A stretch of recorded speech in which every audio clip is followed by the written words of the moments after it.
Question is, at the governor's conference, what were some of the ahas that you heard from other governors that will help you?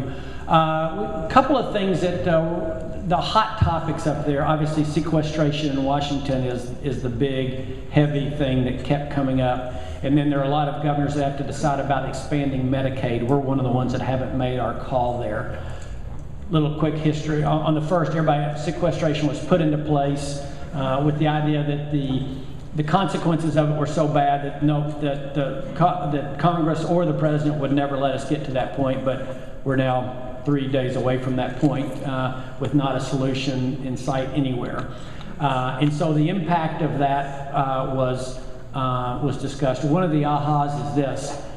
The way sequestration works by design is for defense-related industries, there's an 8%, defense-related allocations, there's an 8%, it's actually 7.9, but we'll call it 8 for our purposes. And for non-defenses, it's 5 point something, but we'll call it 5% cut. That cut does not just happen across the board. In other words, if you're running an agency, I can't just say cut 8%.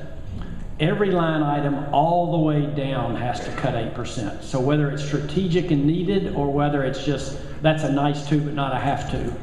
The example I give is that over at Oak Ridge, we're cleaning up from the results of producing a lot of nuclear capacity there. They're cleaning up mercury out of the soil and water, which is fairly critical and strategic, but that gets cut 8% because it's actually defense related, just like a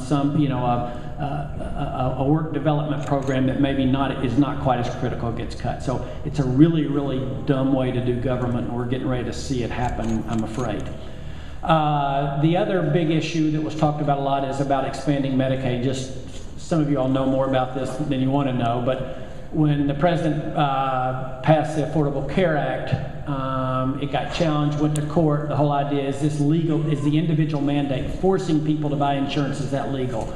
Supreme Court said it is legal, but you can't force the states to expand. The whole idea is you expand to cover people up to 138% of poverty, and you can't force them. So that left all the states with the choice. Do we expand or not? And we're in the middle of making that call right now. And so it was interesting for me, like I said, of the states, I don't know, I'd say 30 plus have decided. Basically all the Democrat governors have decided to do it. 7 Republican governors have decided to. 13, 14, 15 Republicans have said no so far. And then there's there's 10 or 11 of us that are still working through that. So that was probably the reasons that people did that, have decided yes or no, and some of the specifics of what they're hearing out of HHS, who tells you what you can and can't do with Medicaid.